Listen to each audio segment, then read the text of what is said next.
నుంచి కాంగ్రెస్ లోకి వెళ్లి పార్టీ మారిన ఎమ్మెల్యేలపై కేటీఆర్ కీలక వ్యాఖ్యలు చేశారు. త్వరలోనే వారిపై వేటు పడుతున్నట్టు కేటీఆర్ మాట్లాడారు. పార్టీ ఫిరాయింపులపై ఢిల్లీలో న్యాయ పోరాటం చేస్తామన్నారు కేటీఆర్. ఇక రాజ్యాంగ నిపుణులతో చర్చిస్తున్నారు పార్టీ ప్రతినిధులు. త్వరలోనే సుప్రీంకోర్టులో కేసు వేస్తున్నామన్నారు కేటీఆర్. కోర్టు తీర్పు ద్వారా నెల రోజుల్లోనే అనర్హత అంశంపై స్పష్టత వస్తుందన్నారు. ఇక తెలంగాణలో ఉప ఎన్నికలు తప్పవు. పార్టీ మారిన ఎమ్మెల్యేలకు ప్రజాక్షేత్రంలోనే బుద్ధి చెప్తామన్నారు కేటీఆర్.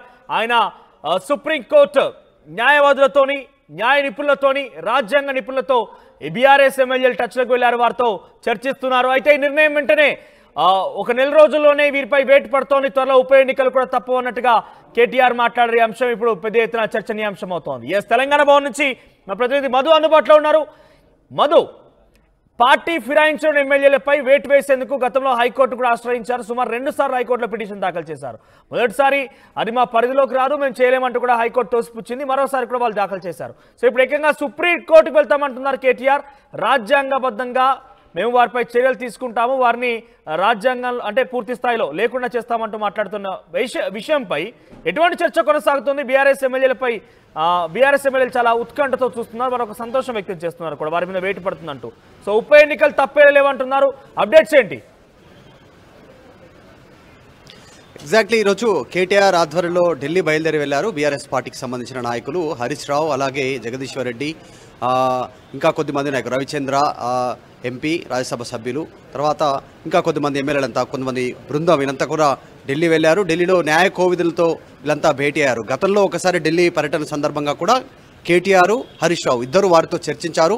అనర్హత పిటిషన్కి సంబంధించి ఏదైతే బీఆర్ఎస్ పార్టీ గుర్తుపైన బీఫామ్ పైన గెలిచినటువంటి ఎమ్మెల్యేలు కాంగ్రెస్ పార్టీ కండువా కప్పుకున్నారో రేవంత్ రెడ్డి సమక్షంలో వారిపైన అనర్హత వేటు వేయాలనేటువంటి దానిపైన వారు న్యాయ పోరాటం చేస్తూ ఉన్నారు. ఇక్కడ ఆల్రెడీ స్టేట్లో, రాష్ట్రంలో హైకోర్టును సంప్రదించారు, హైకోర్టులో పిటిషన్ వేశారు. హైకోర్టు ఆల్రెడీ దీనికి సంబంధించి రాష్ట్ర శాసనసభ స్పీకర్కి నోటీసులు పంపింది. దాంట్లో చాలా స్పష్టంగా అనర్హత పిటిషన్ వేయాలి అనేటువంటిది దాంట్లో పేర్కొన్నటువంటి వాళ్ళలో మొదటగా దానం నాగేందర్ పేరు. ఎందుకంటే ఖైరతాబాద్ నుంచి బీఆర్ఎస్ బీఫామ్ పైన గెలిచిన దానం నాగేందర్, ఆయన పార్టీ మారడమే కాకుండా పార్లమెంట్ ఎన్నికల్లో ఆయన బీఆర్ఎస్ పార్టీ ఎమ్మెల్యేగా కొనసాగుతూనే పార్లమెంట్ ఎన్నికల్లో సికింద్రాబాద్ నుంచి కాంగ్రెస్ పార్టీ బీఫామ్ పైన పోటీ చేశారు.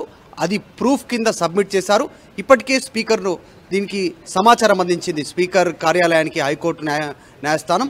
దాంట్లో ఆయన పైన వేటు తీసుకోవాలని చాలా స్పష్టంగా పేర్కొన్నారు. గతంలో తీసుకున్నటువంటి నిర్ణయాలు మహారాష్ట్ర, తర్వాత ఇంకా కర్ణాటక, తర్వాత మణిపూర్ సంబంధించినటువంటి రాష్ట్రాల్లో తీసుకున్నటువంటి చర్యలను దాంట్లో కోర్టు చేస్తూ హైకోర్టు న్యాయస్థానం స్పీకర్కు నోటీసులు ఇచ్చింది. కానీ స్పీకర్ దీనిపైన ఎలాంటి నిర్ణయం తీసుకోలేదు. ఇటు స్పీకరు, రాష్ట్ర హైకోర్టు సరైనటువంటి నిర్ణయం తీసుకోకపోతే సుప్రీంకోర్టు గైడ్ లైన్స్ ప్రకారం ఖచ్చితంగా వారిపైన అనర్హత వేటు పడేటువంటి అవకాశం ఉంది. ఇప్పటికీ 10 మంది ఎమ్మెల్యేలు, బీఆర్ఎస్ ఎమ్మెల్యేలు కాంగ్రెస్ పార్టీ కండువా కప్పుకున్నారు, కాంగ్రెస్ పార్టీలో కలిశారు. రీసెంట్గా కూడా సమావేశమయ్యారు. పోచారం శ్రీనివాసరెడ్డి ఇంట్లో రేవంత్ రెడ్డి సమక్షంలో డిన్నర్ మీట్ అయ్యారు అసెంబ్లీ సమావేశాల ముగిసిన తర్వాత. సో వీటన్నిటి నేపథ్యంలో కాస్త సీరియస్గా తీసుకున్నారు. ఢిల్లీలో ఈరోజు సుప్రీంకోర్టుకు సంబంధించిన న్యాయవాదులతో, అలాగే రాజ్యాంగానికి సంబంధించినటువంటి నిపుణులతో వారందరితో భేటీ అయ్యారు. ప్రస్తుతం రాజ్యాంగ నిపుణులు సుందరం ఆయన చాలా స్పష్టంగా చెప్తా ఉన్నారు, వీరిపైన అనర్హత పెట్టుబడుతుంది. మణిపూర్కు సంబంధించినటువంటి అంశాన్ని, ఎమ్మెల్యేల అనర్హత విషయాన్ని కోర్టు చేస్తూ సుప్రీంకోర్టు గైడ్లైన్స్ని తెరపైకి తెచ్చే ప్రయత్నం చేస్తూ ఉన్నారు. కేవలం ఒక్క నెల వ్యవధిలోనే అనర్హత పడేటువంటి అవకాశం ఉంది పార్టీ మారిన ఎమ్మెల్యేలకు. కాబట్టి తెలంగాణలో బై ఎలక్షన్స్ రానున్నాయి అనేటువంటిది సంకేతాలను ఢిల్లీ వేదికగా మాజీ మంత్రి, వర్కింగ్ ప్రెసిడెంట్ బీఆర్ఎస్ పార్టీకి సంబంధించి కేటీఆర్ అక్కడ నుంచి అనౌన్స్మెంట్ చేశారు. చాలా సీరియస్గా భావిస్తూ ఉన్నారు. పార్టీ మారినటువంటి ఎమ్మెల్యేలపైన అనర్హత వేటు పడాలనేటువంటిది. వరుసగా పార్టీ ఎమ్మెల్యేలు మారుతూ ఉన్నారు. అసలు అసెంబ్లీ సమావేశాలలోగా పార్టీలో బీఆర్ఎస్ ఎల్పీని సిఎల్పీలో విలీనం చేసుకుంటామని ప్రకటన చేసినప్పటికీ అది సఫలీకృతం కాలేదు. ఇంకా ఎమ్మెల్యేలు బీఆర్ఎస్లోనే ఉన్నారు, కొద్దిమంది ఆసక్తిగా కనపరచట్లేదు. మరి పార్టీ మారిన ఎమ్మెల్యేలు బై ఎలక్షన్ ఫేస్ చేయాల్సిన పరిస్థితి ఉంటుందా చూడాలి. దానం నాగేందర్ కావచ్చు, తెల్లం వెంకట్రావు, కడియం శ్రీహరి వీరిపైన చాలా సీరియస్ గా ఉన్నారు. అమెరికా పర్యటనకు మునిపే పార్టీ మారిన ఎమ్మెల్యేలతో పోచారం శ్రీనివాసరెడ్డి ఇంట్లో భేటీ అయ్యారు. ప్రస్తుతం ఆయన అమెరికా టూర్లో ఉన్నారు. మరోవైపు ప్రతిపక్షం ఎమ్మెల్యే అందరూ కూడా దాదాపుగా ఢిల్లీలో పర్యటిస్తున్నారు. ఈ పార్టీ మారిన ఎమ్మెల్యేలపై వేటు వేసే విధంగా వాళ్ళు న్యాయ సలహాలు, న్యాయ నిపుణులతో చర్చిస్తున్నారు. సో ఈ నేపథ్యంలో ఎటువంటి చర్చ కొనసాగుతోంది? రాజకీయంగా ఎటువంటి పెను మార్పులు జరిగే అవకాశం కనబడుతోంది? ఎగ్జాక్ట్లీ నిజంగానే సీరియస్గా భావిస్తూ ఉంది. ఇప్పటికే బీఆర్ఎస్ పార్టీకి సంబంధించినటువంటి లీగల్ టీం దీనిపైన దృష్టి పెట్టింది. ఇప్పటికే హైకోర్టును ఆశ్రయించడం, హైకోర్టు నుంచి స్పీకర్కు నోటీసులు అందడం కావచ్చు, వారిపైన చర్య తీసుకోవాలనేటువంటిది ఈ రెండు సాధ్యం కాకపోతే సుప్రీంకోర్టులో కేసు వేయడానికి బీఆర్ఎస్ పార్టీ సిద్ధమవుతోంది.